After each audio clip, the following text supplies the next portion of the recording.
Buenas tardes. Buenas tardes. En esta oportunidad voy a exponer con respecto al tema de anticoagulación en el embarazo y en el puerperio. Eh, es un tema muy importante ya que ocurren cambios fisiológicos naturales que son más bien procoagulantes que deberíamos tener en cuenta no solo en el embarazo, sino también en el puerperio.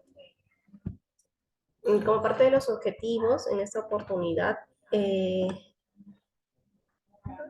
En esta oportunidad vamos a conocer tanto los cambios fisiológicos que ocurren a nivel del sistema de coagulación en el embarazo, conocer los factores de riesgo para lo que es el tromboembolismo y bueno, conocer algunas indicaciones de tromboprofilaxis durante el embarazo y el puerperio, conocer los regímenes de anticoagulación también en estas dos etapas de la vida, ¿no?, de la mujer.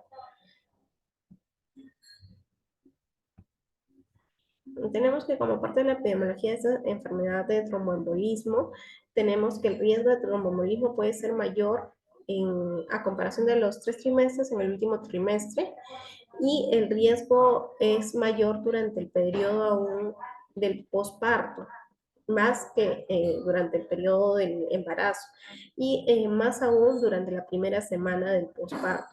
El factor de riesgo individual más importante para este evento de tromboembolismo venoso en el embarazo es haber tenido una historia personal de trombosis, riesgo de tromboembolismo venoso recurrente durante el embarazo aumenta de 3 a 4 veces más, teniendo un riesgo relativo de 3.5 aproximadamente.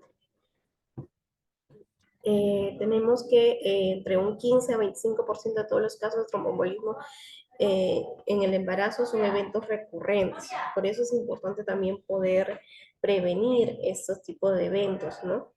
Porque es bastante alto el porcentaje de recurrencia. Con respecto a los cambios fisiológicos que ocurren a nivel del sistema de coagulación durante el embarazo, tenemos que ver que debería haber una homeostasis, ¿no?, entre factores procoagulantes y anticoagulantes, pero durante el embarazo lo que predomina más son los factores procoagulantes, por eso es que se dice que el embarazo es un estado procoagulante. ¿No? Tenemos que estos factores, como podemos ver acá, el fibrinógeno, el factor 7, el factor 8, el factor 10, se va a ver incrementado, ¿no? Al igual que el factor de Wolff-Lindemann, el inhibidor del activador de plasminógeno 1, también es el 1 y el 2 van a ser incrementados, ¿no? Lo que sí no se ha visto cambio alguno durante el embarazo es con respecto al factor 2, 5 y 9. Y con respecto a los factores anticoagulantes, más bien algunos no cambian, como es el factor C, de la proteína C o la tritombrina, y como la proteína S que más bien disminuye. Entonces, todo ello contribuye a que durante el embarazo se dé en un estado de procoagulación, y más aún teniendo en cuenta esta triada de Virchow, ¿no?, la cual ocurre durante el embarazo, la hipercoagulabilidad, el incremento del éxtasis venoso y lo que es la activación endotelial.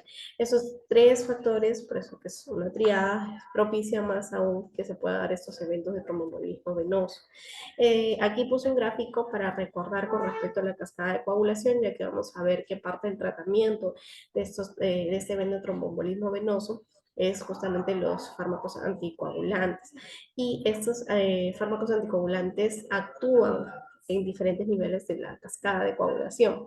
Tenemos que recordar que existe una vía intrínseca y una vía extrínseca. La vía intrínseca, en la cual tenemos el factor 12, que al ser activado va a permitir la activación posterior del 11, que al unirse con el calcio va a permitir la activación del 9, y finalmente la activación del 8, que va a permitir, asociado a complejos, ¿no?, del 9, de calcio, fosfolípidos, van a permitir la activación del factor 10. Este factor 10, que viene a ser la unión junto con la vía extrínseca, van a permitir que se pueda activar, se puede convertir la protrombina en trombina, ¿no? Y la trombina pueda permitir la conversión del fibrinógeno a fibrina, y finalmente se pueda, agregado al factor 13, se pueda realizar lo que son los polímeros de fibrina, ¿no? Y la vía extrínseca, que, bueno, va a comenzar todo con el tisular, el factor tisular, que va a permitir la activación del factor 7, y que finalmente va a permitir la activación del factor 10, ¿no? Y esa es la vía común que comparte junto con la vía intrínseca, ¿no? Bueno,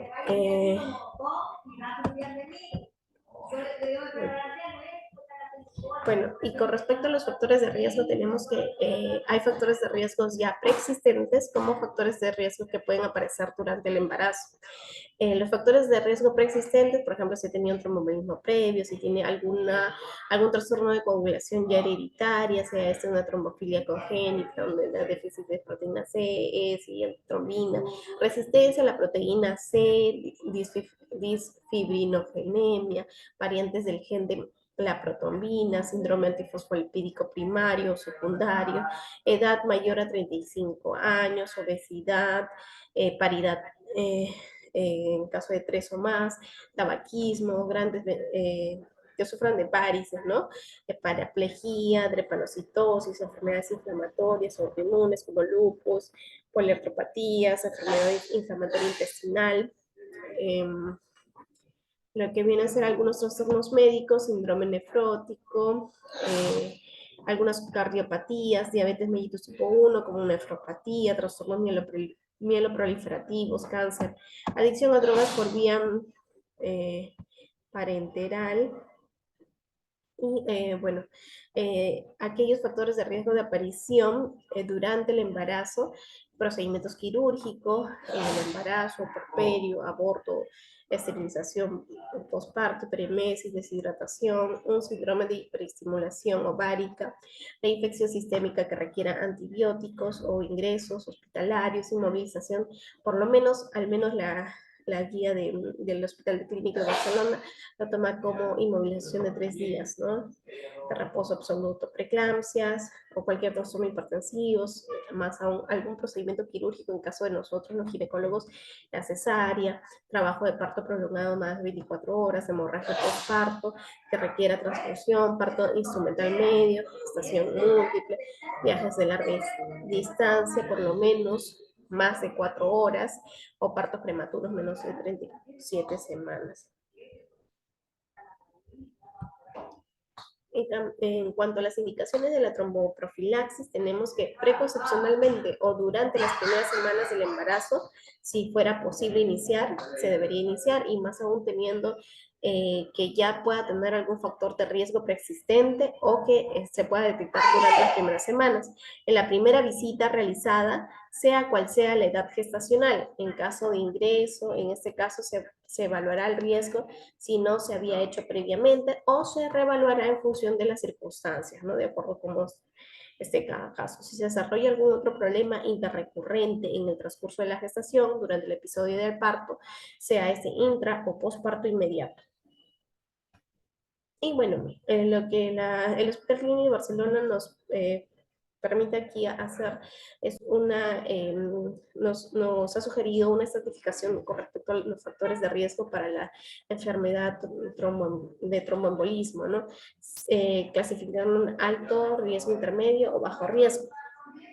Como bajo riesgo, ahí tenemos la obesidad, edad mayor de 25 años, que tenga una paridad de 3 o más, tabaquismo, grandes venas varicosas, preeclampsia, paraplegia, la inmovilización, si ha tenido una historia familiar de este evento, o si tiene trombofilia de bajo riesgo, los heterocigotos o mutación del gen de la protombina, embarazos múltiples, si tiene una gestación por FIV, o la misma infección por COVID, en la cual dura más de 4 semanas, ya lo considera como un bajo riesgo. Si tiene 3 factores de riesgo, solamente lo que como parte del manejo deberíamos hacer la movilización y evitar la deshidratación. Pero si ya cuenta con 4 factores de riesgo o más, ya deberíamos considerar iniciar tratamiento profiláctico con heparina de bajo peso molecular durante toda la gestación y el uso de medias compresivas. ¿Cuándo se considera un riesgo intermedio? Y estos son, teniendo en cuenta los factores de riesgo durante el embarazo, el ingreso hospitalario, si ha tenido episodio de este evento tromboembólico en relación a una cirugía mayor, si tiene alguna comorbilidad médica, cáncer, enfermedad cardíaca, lupus, enfermedad inflamatoria intestinal, o algún otro tipo de artropatía, cualquier procedimiento quirúrgico en el embarazo, sea por ejemplo una apendicectomía, ahí deberíamos considerar ya de un riesgo intermedio sí o sí, así sea uno solo, debemos considerar ya iniciar dosis profiláctica de heparina de bajo peso molecular durante toda la gestación y aparte el uso de medias compresivas. Cuando se considera de alto riesgo, a su vez se divide en 3 ítems, ¿no? En caso de tener una trombofilia de alto riesgo sin haber tenido un evento de tromboembolismo previo, o una trombofilia de alto riesgo sin haber tenido un evento tromboembólico previo, ni historia familiar de evento tromboembólico. En ese caso se debe iniciar también dosis profiláctica durante toda la gestación. Si ha tenido ya un evento de tromboembolismo recurrente o es un paciente con tratamiento con antagonista de vitamina K o déficit de antitrombina o SAF, se debe suspender la anticoagulación oral y se debe iniciar la dosis profiláctica con heparina de bajo peso molecular, pero a dosis altas o terapéuticas durante toda la gestación. Y ante cualquier episodio de enfermedad trombembólica, excepto episodio único relacionado con una cirugía mayor, se debe iniciar igual una dosis profiláctica de heparina de bajo peso molecular. Y eso es la estratificación de factores de riesgo probando el puerperio. Igual lo clasifican bajo, mediano y alto riesgo. Igual, los factores de riesgo son muy parecidos a los anteriores, ¿no? La edad, la paridad, el tabaquismo, las cesáreas, la paraplegia, gestación múltiple, parto prolongado, hasta la misma infección por COVID.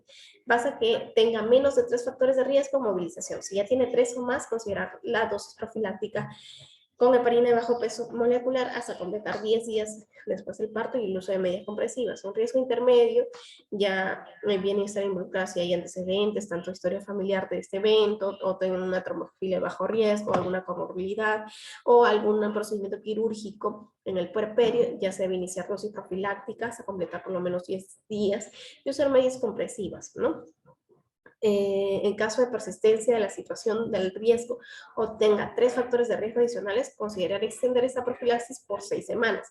Y de alto riesgo, o sea, cualquier episodio previo de evento tromboembólico, cualquier que haya utilizado una heparina de bajo peso molecular antenatal o alguna trombofilia de alto riesgo, la misma infección por COVID, pero menos de 4 semanas, se debe iniciar dosis profiláctica hasta por 6 semanas. Medias compresivas y pacientes con anticoagulación oral antes de la gestación, consultar con el hematólogo para poder reiniciar ya la terapia oral en el segundo o tercer día del parto, ¿no? Después del parto. Asimismo, el Hospital Clínico de Barcelona del 2021 ha permitido clasificar estos eventos de acuerdo si ha tenido o no el antecedente, ¿no? Para poder así brindar el manejo, ¿no? Sin antecedente de enfermedad tromboembólica y con antecedente de enfermedad tromboembólica o con trombofilia. Podemos dar dosis profilácticas en caso de si durante la gestación ha tenido 4 más factores de riesgo anteriormente mencionados, se debe iniciar la dosis profiláctica hasta menos 6 semanas por parto. Y si ha tenido COVID menos de 4 semanas o menos de 4 riesgos, solamente la heparina, pero por 10 días nada más al alta. Durante el puerperio, si ha tenido 3 factores de riesgo o si ha tenido una cesárea urgente o el curso de parto, mantener solamente esta dosis profiláctica heparina por 10 días. O si ha tenido COVID menos de 4 semanas, mantenerlo por 6 semanas postparto. Y pues, al ingreso, a partir del tercer día del ingreso hospitalario, o si tiene un COVID menos de 4 semanas, iniciar heparina de bajo peso molecular. Ahora, en caso de que haya tenido el antecedente, pero no tiene trombofilia, lo clasifica, ¿no? Si es recurrente, se debe iniciar heparina de bajo peso molecular, dosis profilácticas altas o terapéuticas y mantener 6 a 8 semanas postparto. Si ha sido un único evento, pero tiene factor de riesgo temporal, valorar iniciar a partir de las 28 semanas a dosis profilácticas y luego mantener 6 a 8 semanas postparto. Si ha tenido un único evento relacionado, pero con factor temporal, ahí sí, o que tenga una localización inusual o un factor desencadenante, tiene que utilizar dosis profiláctica de heparina y mantener 6 a 8 semanas postparto. Tiene antecedente de enfermedad tromboembólica, pero con trombofilia se debe iniciar la heparina de bajo peso molecular y mantener 6 a 8 semanas postparto. Utilizar dosis profilácticas altas o terapéuticas. En caso de tener trombofilia, pero no evento tromboembólico, se debe iniciar la heparina de bajo peso molecular a dosis profilácticas y mantener 6 a 8 semanas postparto. Si tienen mutación de este factor de 5 de Leydig o el gen de la protombina, pero sin factor de riesgo se debe iniciar heparina de bajo peso molecular profiláctica en el posparto, y si tiene factor de riesgo, iniciar heparina de bajo peso molecular profiláctica a partir de la semana 28 y mantenerla 6 a 8 semanas posparto. En el tratamiento anticoagulante, si ha recibido ese tipo de antagonistas de vitamina K, se debe suspender hasta, o al menos dar hasta semanas, antes de la semana 7, y luego iniciar la heparina de bajo peso molecular a dosis terapéutica, y se puede volver a reiniciar esos coagulantes orales como el antagonista de vitamina K al segundo o tercer día posparto.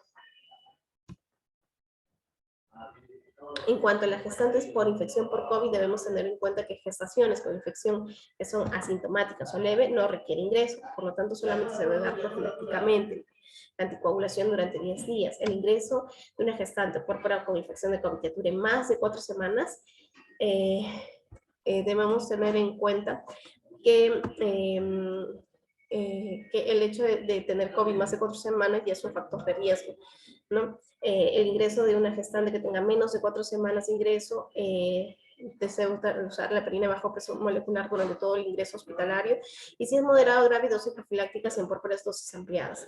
Heparina de bajo peso molecular alta, domiciliaria según corresponda, ¿no? Si tiene menos de 4 factores de riesgo, heparina de bajo peso molecular profiláctica domiciliaria durante 30 días, ¿no? Y si es una dosis profiláctica hasta 6 semanas postparto. Y bueno, estos son los regímenes de anticoagulación, teniendo dosis profiláctica, la heparina de bajo peso molecular, el más frecuente la enoxaparina de 40 miligramos subcutáneo una vez al día, la heparina de bajo peso molecular a dosis intermedias, de lo que es una vez al día ya son 2 veces cada 12 horas, dosis ajustadas o las dosis terapéuticas de la heparina ya involucra, de acuerdo a su dosis de peso, ¿no? 1 miligramo por kilo cada 12 horas en cuanto a la enoxaparina. Y también tenemos la heparina no fraccionada profiláctica de 5.000 a 7.500 unidades cada 12 horas en el primer trimestre, esto involucra de acuerdo al trimestre, 7.500 a 10.000 segundo trimestre, y de 10.000 unidades en el tercer trimestre. Y bueno, aquí para mencionarle brevemente la diferencia, tenemos 2 tipos de heparina, la heparina no fraccionada y la de bajo molecular. La no fraccionada es una mezcla heterogénea de cadenas de polisacáridos cuyo peso molecular va a involucrar entre 3.000 a 30.000, y bueno, actúa potenciando la enzima antitrombina 3 por su peso molecular, que no posee paso transplacentario. En cambio, la heparina de bajo peso molecular, que es un derivado de polimerización química, tiene menor peso molecular de 4.000 Daltons, por lo que en este caso tampoco, por más que es menos el peso molecular, tampoco posee reposo placentario y tiene mayor actividad sobre el factor 10 activado, ¿no? Sabemos que, como les recordé, la cascada de coagulación, el factor 10 tiene que ver con la activación de esta cascada de coagulación, ¿no?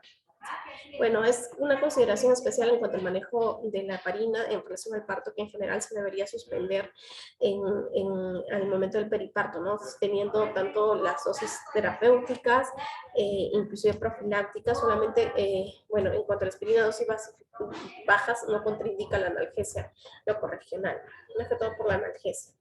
Y bueno, la warfarina, que es un antagonista de la vitamina K, que tiene pasaje transplacentario, tiene efectos fetales potenciales dañinos, por lo que, inclusive con riesgo de hemorragia fetal, por lo que no se recomienda en cuanto a la gestación, o al menos hasta las primeras 7 semanas. Tiene efectos adversos, como el síndrome fetal pumarínico, que es con microcefalia, hipoplasia mediofacial, epífisis punteadas hipoplásicas de uñas, bajo peso molecular y convulsiones, ¿no? Este es un breve resumen de los anticoagulantes, su farmacocinética, y bueno, también este es un breve resumen de a qué nivel los anticoagulantes y sus mecanismos de acción, a qué nivel actúan dentro de los factores de coagulación. Y bueno, esta es la bibliografía revisada con respecto a este tema. Bueno, muchas gracias, chicos, por la presencia en esta actividad que